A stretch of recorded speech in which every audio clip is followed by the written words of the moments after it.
Hello everyone, welcome to the channel. आज हम पाठ्य योजना 28 डिस्कस करेंगे। जब भी हम कोई पाठ्य योजना बनाते हैं तो उसमें कुछ जनरल इन्फॉर्मेशन फिल करते हैं। जैसे कि विषय हमारा भौतिक विज्ञान है, प्रकरण आज हमने भौतिक परिवर्तन लिया है और ये कक्षा 7वीं का प्रकरण है। दिनांक और कालांश आप वही फिल करेंगे जिस भी दिनांक में आप बच्चों को ये पाठ्य योजना पढ़ा रहे हों। फिर आते हैं हमारे सामान्य उद्देश्य। तो हमें 5 से 6 कुछ सामान्य उद्देश्य लिखने होते हैं। सामान्य उद्देश्य हमारे सब्जेक्ट ओरिएंटेड होते हैं, यानी कि अगर हम बच्चों को सब्जेक्ट यानी कि विषय भौतिक विज्ञान पढ़ा रहे हैं तो भौतिक विज्ञान को पढ़ाने के हमारे क्या उद्देश्य, क्या ऑब्जेक्टिव्स होने चाहिए। तो छात्राओं में वैज्ञानिक गतिविधियों को आधार बनाकर मूल्य, दृष्टिकोण और नैतिकता का विकास करना। जब बच्चे भौतिक विज्ञान को पढ़ेंगे, समझेंगे तो उनमें समस्या समाधान की आदत बनेगी। छात्राओं में वैज्ञानिक ज्ञान का उपयोग करके अपने जीवन में सुधार लाने की योग्यता व क्षमता का विकास करना। तो ये सभी हमारे जो उद्देश्य हैं वो सभी सामान्य उद्देश्य में आएंगे।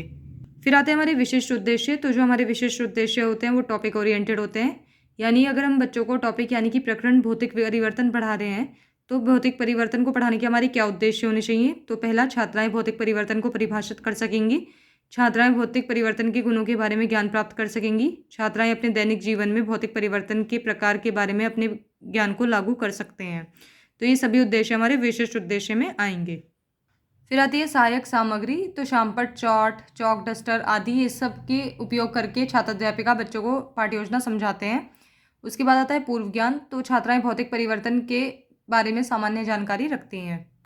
फिर आते हैं हमारे प्रस्तावना प्रश्न। तो जो हमारे प्रस्तावना प्रश्न होते हैं उन्हें पूछने का जो मेन एम है वो है बच्चों में इंटरेस्ट डेवलप करना।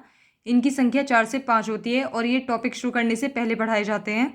मतलब कि अगर कोई छात्र अध्यापिका किसी क्लास में जाए और वो जाके डायरेक्ट भौतिक परिवर्तन के बारे में पूछने लगे कि क्या होता है, इसके प्रकार क्या हैं, तो बच्चों को शायद इंटरेस्ट ना आए। लेकिन अगर वो उनकी लाइफ से रिलेटेड कुछ क्वेश्चंस पूछें और फिर उन्हें उनके टॉपिक तक ले आए तो उन्हें इंटरेस्ट आएगा और क्यूरियोसिटी भी आएगी कि आज हम क्या पढ़ने वाले हैं।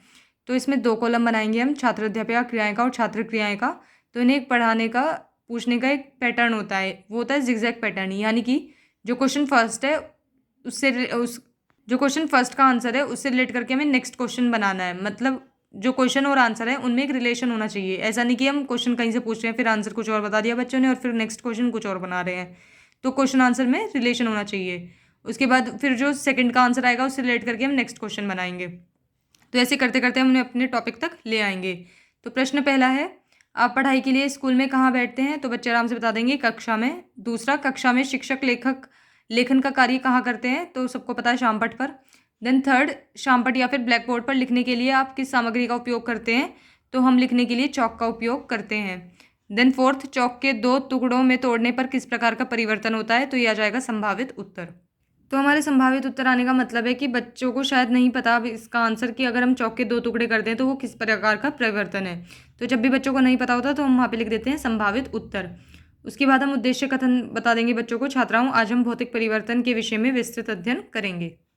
फिर हम कोई भी पाठ्य योजना बना रहे हैं तो हम इसमें शिक्षण बिंदु लेते हैं। तो हम जो ये भौतिक विज्ञान की पाठ्य योजना बना रहे हैं इसमें हमें हर एक में 3-3 शिक्षण बिंदु लेने हैं। तो हमने पहला शिक्षण बिंदु लिया है भौतिक परिवर्तन। फिर जो हमारा नेक्स्ट कॉलम बनेगा वो बनेगा अपेक्षित व्यावहारिक उद्देश्य, जिसमें हम लिखेंगे छात्राएं ज्ञान का प्रत्यास्मरण करेंगी। और ऐसे करते करते हमें 5 से 6 कॉलम बनाने होते हैं, जिसमें तीसरा कॉलम है शिक्षण अधिगम अनुभव का, जिसमें छात्र अध्यापिका क्रियाएं में सबसे पहले छात्र अध्यापिका विकासात्मक प्रश्न पूछेंगे। उसके बाद छात्र क्रियाएं का कॉलम, जिसमें छात्राओं के आंसर लिखे जाएंगे। उसके बाद जो शिक्षण विधि या प्रविधि है, जो भी छात्र अध्यापिका अपने यूज़ में लाएंगी पढ़ाते हुए, वो हम सब यहाँ पे लिखेंगे। और फिर लास्ट में आएगा मूल्यांकन का कॉलम। तो छात्र अध्यापिका क्रियाएं में सबसे पहले विकासात्मक प्रश्न में इनकी जो विकासात्मक प्रश्न होते हैं इनकी संख्या 2 से 3 होती है। तो ये बिल्कुल टॉपिक को रिलेट करके ही पूछे जाते हैं ये भी। और इसमें प्रश्न पहला है, अगर बर्फ़ पिघल जाए तो क्या होगा। तो बच्चे आराम से बता पाएंगे, वह पानी में बदल जाएगी। देन दूसरा, इसे किस प्रकार का परिवर्तन कहते हैं। तो ये आ जाएगा संभावित उत्तर, क्योंकि बच्चों को शायद ना पता हो ये किस प्रकार का परिवर्तन है। तो संभावित उत्तर आ गया, इसका मतलब अब इसको छात्र अध्यापिका बताएंगे। उसके बाद शिक्षण विधि या प्रविधि कौन सी है। तो ये प्रश्नोत्तर विधि है, क्योंकि यहाँ पे छात्र अध्यापिका ने बच्चों से प्रश्न पूछे और उन्होंने उत्तर दिए हैं, तो हम लिख देंगे प्रश्नोत्तर विधि। फिर आता है छात्र अध्यापिका कथन। तो हमारे चारों ओर सब कुछ परिवर्तनों से ही गुजरता है। यह परिवर्तन भौतिक या रासायनिक हो सकते हैं। भौतिक परिवर्तन परिवर्तन का वह प्रकार है जहाँ पदार्थ के भौतिक गुणों में परिवर्तन होता है।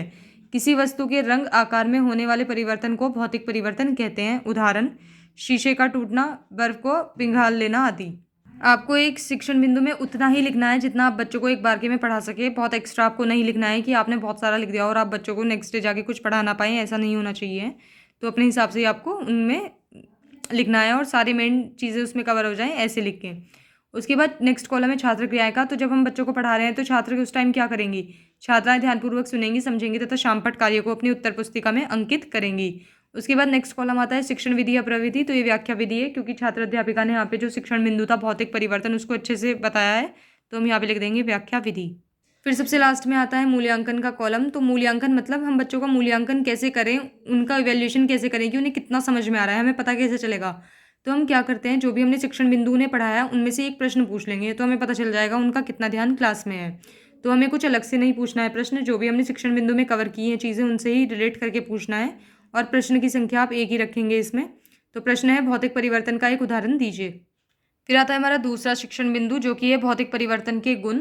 तो अपेक्षित व्यावहारिक उद्देश्य में छात्राएं ज्ञान का प्रत्यास्मरण करेंगी। फिर से सेम वही कॉलम जो हमने पहले शिक्षण बिंदु में जैसे जैसे बनाए थे, तो वही सेम हेडिंग्स आएंगी यहाँ पे भी।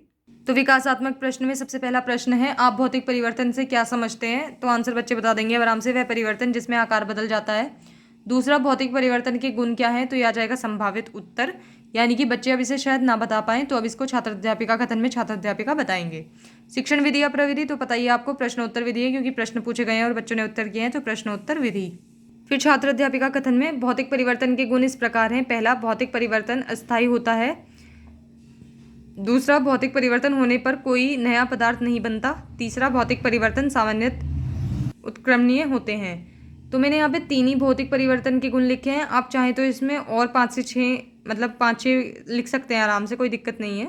मैंने यहाँ पे 3 ही लिखे हैं। इसमें छात्र क्रियाएं में आएगा, छात्राएं ध्यानपूर्वक सुनेंगी, समझेंगी तथा शामपट कार्य को अपनी उत्तर पुस्तिका में अंकित करेंगी। फिर आती है शिक्षण विधि या प्रविधि। तो ये व्याख्या विधि है। फिर हर एक शिक्षण बिंदु को खत्म करने के बाद हमें एक मूल्यांकन प्रश्न पूछना ही है। तो प्रश्न है भौतिक परिवर्तन होने पर क्या होता है। देन हमारा तीसरा शिक्षण बिंदु है, जो कि है भौतिक परिवर्तन के प्रकार। तो फिर सेम वही कॉलम, अपेक्षित व्यावहारिक उद्देश्य, छात्राएं ज्ञान का प्रत्यास्मरण करेंगी। उसके बाद विकासात्मक प्रश्न में पहला प्रश्न है, क्या भौतिक परिवर्तन अस्थायी होता है? तो बच्चे आराम से बता पाएंगे कि हाँ होता है। दूसरा, भौतिक परिवर्तन कितने प्रकार के होते हैं? तो ये आगे संभावित उत्तर, मतलब बच्चों को अब शायद नहीं पता कि कितने प्रकार के होते हैं। उसके बाद शिक्षण विधि या प्रविधि। तो ये प्रश्नोत्तर विधि है, क्योंकि यहाँ पे प्रश्न पूछे हैं और बच्चों ने उत्तर दिए हैं, तो हम लिख देंगे प्रश्नोत्तर विधि। फिर आता है छात्र अध्यापिका कथन। तो भौतिक परिवर्तन के प्रकारों में उबलना, विघटन, धुंधलापन, जमना, सूखना आदि है। अवस्था में परिवर्तन, ठोस से द्रव या गैस में परिवर्तन। यहाँ पे मैंने शॉर्ट में लिखा है बहुत, आप चाहे तो इन्हें और अंदर ऐसे एक्सप्लेन कर सकते हैं। फिर छात्र क्रियाएं में छात्राएं ध्यानपूर्वक सुनेंगी, समझेंगी तथा शामपट कार्य को अपनी उत्तर पुस्तिका में अंकित करेंगी। उसके बाद जो ये शिक्षण विधि या प्रविधि है, तो ये व्याख्या विधि है। फिर आते हैं हमारा मूल्यांकन का प्रश्न। तो अवस्था में परिवर्तन क्या है। फिर आते हैं हमारे पुनरावृत्ति प्रश्न। तो पुनरावृत्ति प्रश्न हम सारे शिक्षण बिंदु को खत्म करने के बाद पूछते हैं, और इनका मतलब होता है एक तरह का रिवीजन कराना बच्चों का। जो भी हमने अब तक पढ़ाया है शिक्षण बिंदु में, तो हम एक छोटा सा रिवीजन कराते हैं, रिकैप कराते हैं। और ये रिवीजन के जो क्वेश्चन हैं वो 4 से 5 रख सकते हैं हम, और इन्हें जो पूछे जाते हैं वो शॉर्ट फॉर्म में पूछे जाते हैं। जैसे हमने ट्रू फॉल्स की फॉर्म में पूछ लिया, या फिर रिक्त स्थान की फॉर्म में, या कोई छोटे छोटे क्वेश्चन। ऐसा नहीं है कि पूरा एक बड़ा एक्सप्लेनेशन चाहिए, क्योंकि हम एक तरह का रिवीजन करा रहे हैं। तो प्रश्न पहला है, किसी वस्तु के आकार में परिवर्तन को भौतिक परिवर्तन कहते हैं। तो इसमें बताना है ये सही है या गलत। दूसरा, भौतिक परिवर्तन के 2 उदाहरण दीजिए। और तीसरा, भौतिक परिवर्तन के गुण क्या हैं। तो इस तरह से हम उनका रिवीजन करा सकते हैं। फिर आता है गृह कार्य। तो गृह कार्य देना बहुत ही इंपॉर्टेंट होता है, और नेक्स्ट डे आके इसको छात्र अध्यापिका चेक भी करेंगे ज़रूर से। और इनकी संख्या हम 4 से 5 भी रख सकते हैं। मैंने यहाँ पे अभी 3 ही लिखे हैं, आप चाहें तो इसमें और ऐड कर सकते हैं। तो प्रश्न पहला है, भौतिक परिवर्तन स्थायी क्यों हैं। दूसरा, भौतिक परिवर्तन कितने प्रकार के होते हैं। और तीसरा, भौतिक परिवर्तन के 2 उदाहरण दीजिए। तो यहाँ पे हमारी पाठ्य योजना समाप्त होती है। अगर आपको भौतिक विज्ञान से जुड़ी और पाठ्य योजना देखनी है, तो मैं पूरी प्लेलिस्ट का लिंक आपको डिस्क्रिप्शन बॉक्स में दे दूँगी। और अगर आपको ये पाठ्य योजना पसंद आई हो, then please like, share and subscribe the channel. Thank you.